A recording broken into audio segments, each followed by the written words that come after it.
नमस्कार दोस्तों, OCN network में आपका स्वागत है। ईरान और इजराइल की कॉन्फ्लिक्ट में अमेरिका की एंट्री हो गई है। व्हाइट हाउस में राष्ट्रपति जो बाइडेन, उपराष्ट्रपति कमला हैरिस, उनके राष्ट्रीय सुरक्षा सलाहकार और डिफेंस मिनिस्टर के बीच में बेहद महत्वपूर्ण बातचीत हुई है। और ये संयोग है कि भारत के विदेश मंत्री एस जयशंकर इस समय अमेरिका में हैं। उनकी भी अमेरिका के विदेश मंत्री ब्लिंकन से मुलाकात हुई है। ये सब जो इस समय वाशिंगटन में हम देख रहे हैं, राजनीतिक गतिविधियां और राजनीतिक तेजी, और जिस तरह का बयान राष्ट्रपति बाइडेन की तरफ से आया है, अमेरिकी डिफेंस मिनिस्टर की तरफ से आया है, जो बयान इजरायली सेना की तरफ से आया है, उसके स्पष्ट संकेत हैं कि ईरान ने ठीक वैसी ही गलती कर दी है जैसी 7 अक्टूबर को हमास ने इजराइल की आत्मा पर चोट करके की थी। और लोग अब तो ये सवाल पूछने लगे हैं कि क्या ये इस्लामिक आतंकवाद के अंत की शुरुआत हो गई है। डिटेल बताते हैं कि एक्चुअल में हुआ क्या है। मंगलवार की रात को, जब भारत में मंगलवार की रात हो रही थी, तब खबरें आनी शुरू हुई कि ईरान ने इजराइल के ऊपर, खास तौर से तेल अवीव जो उसकी राजधानी है, उस पर करीब 200 के आसपास बैलिस्टिक मिसाइलें दाग दी हैं। और जैसा कि आप जानते हैं कि इजराइल के पास अपना एक डिफेंस सिस्टम है, इनमें से 95% मिसाइल जो हैं वो हवा में ही नष्ट कर दी गई। हालांकि ईरान की तरफ से ये दावा किया गया कि इजराइल के करीब 15 से 20 लड़ाकू विमानों को नष्ट कर दिया गया है इन मिसाइलों के जरिए। लेकिन इजराइल का ये साफ तौर पर कहना है कि केवल 3 लोगों की मामूली इंजरी हुई है, उनमें से भी किसी की डेथ नहीं हुई है और किसी भी तरह का कोई जान माल का नुकसान नहीं हुआ है। लेकिन ईरान ने ये जो 200 मिसाइलें दागी हैं, उसका कहना यह है कि उसने बदला लिया है। बदला किस बात का? हिजबुल्लाह के प्रमुख हसन नसरुल्लाह को, जो बैरूत में करीब 80 टन बारूद गिरा करके मार डाला है इजरायली सेना ने, और उनके कई कमांडरों को भी जिस तरीके से मार डाला है, और हमास के भी कई कमांडर और अधिकारी हाल की उसकी सैन्य कार्रवाइयों में खत्म हुए हैं। एक को तो ईरान की राजधानी तेहरान में ही घुस करके मारा गया था, जो नए राष्ट्रपति के शपथ ग्रहण समारोह में शामिल होने के लिए पहुंच गए थे। तो ईरान का कहना है कि उसने इजराइल पर बदला लेने के लिए यह कार्रवाई की है। लेकिन जब ये खबरें आ रही थी, जब ये विजुअल आ रहे थे, बैलिस्टिक सुपरसोनिक मिसाइल्स जिस तरीके से उड़ती हुई दिखाई दे रही थी और जिनको नष्ट किया जा रहा था इजराइल के द्वारा,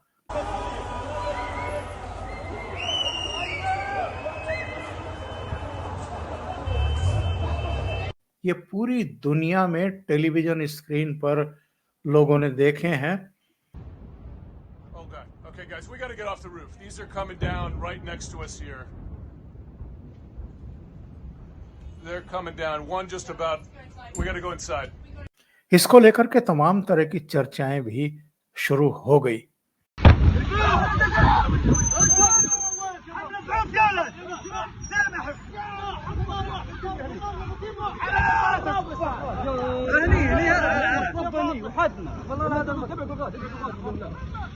और इसके बाद जो डेवलपमेंट हुए हैं, वो इजराइल की तरफ से भी प्रतिक्रियाएं आई हैं। इजराइल ने कहा है कि ईरान ने जो गुस्ताखी की है उसको इसकी बहुत बड़ी कीमत चुकानी पड़ेगी। उधर अमेरिका ने कह दिया है, अपनी सेनाओं को आदेश दे दिए हैं राष्ट्रपति बाइडेन ने कि वो ईरान की तरफ से होने वाली किसी भी कार्रवाई को विफल कर दे। जो उसका एक विध्वंसक जहाज है, वो इस समय समुद्री तट पर खड़ा हुआ है इजराइल की मदद के लिए। अमेरिका ने अपनी फौजों को भी कह दिया है कि वो इजराइल की सुरक्षा के लिए, बचाव के लिए पूरी तरीके से मुस्तैद हो जाए। इसका मतलब ये है, जो इजराइल ने कहा है कि हम बहुत जल्दी ईरान को उसकी गुस्ताखी की सजा देंगे और बहुत बड़ा जवाब जो है उनको दिया जाएगा। साफ मतलब है इसका। जिस तरीके से हिजबुल्लाह की तरफ से गुस्ताखी हुई थी, उसने हमला किया था इजराइल की सॉइल पर। हमास ने जिस तरीके से हमला किया था, यमन से जिस तरह से हूथियों ने गुस्ताखी की थी, उन तीनों को ऑलरेडी इजराइल सबक सिखा चुका है। और अब चूंकि हिजबुल्लाह प्रमुख नसरुल्लाह को ठिकाने लगा दिया है इजराइल ने, और उसके बाद से ही ईरान की तरफ से कार्रवाई करने की धमकियां दी जा रही थी, चेतावनी दी जा रही थी।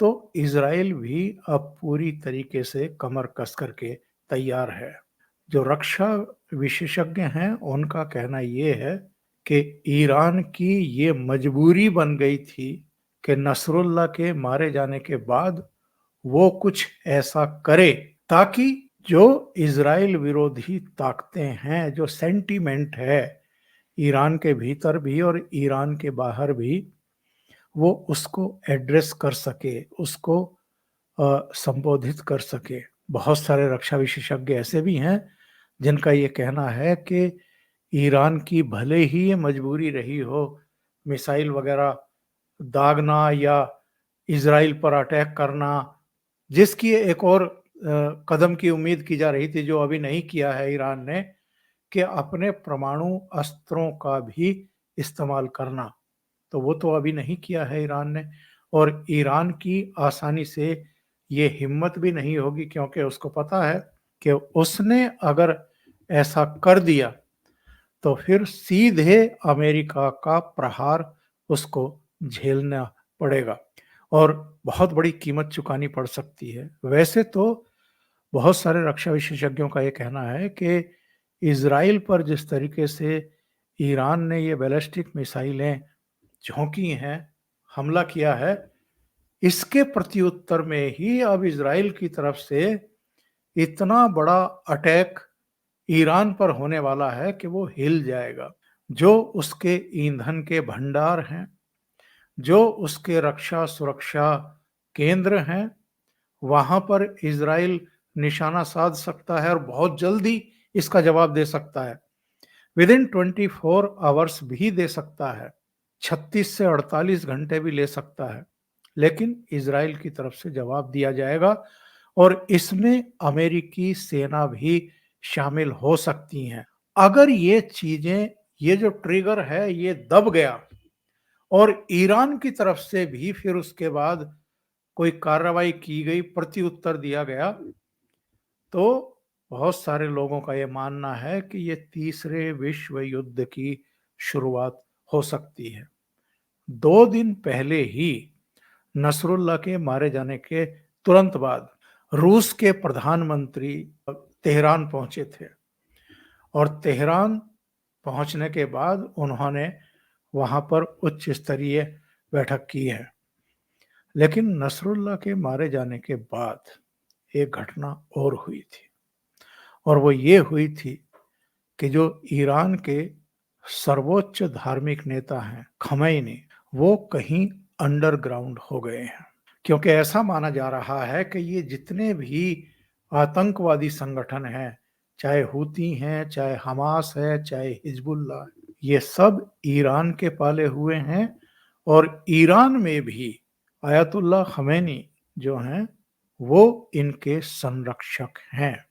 जो हिजबुल्लाह प्रमुख नसरुल्लाह मारे गए हैं वो भी खमैनी के बहुत करीबी और विश्वास पात्र माने जाते थे। एक तरीके से नसरुल्लाह को मारने और उनके कुछ कमांडरों को मार देने के बाद हिजबुल्लाह की ठीक वैसे ही कमर टूट चुकी है जैसे 2006-7 में और 1982 में भी इसकी कमर तोड़ दी गई थी।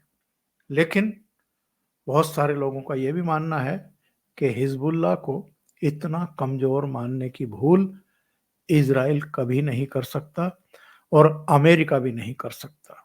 तो अब देखना ये होगा कि अगले कुछ दिनों में ये जो कार्रवाई की है इजराइल पर हमले की ईरान ने, ईरान को इसकी कितनी बड़ी कीमत चुकानी पड़ती है और ईरान उसके बाद क्या स्टेप लेता है।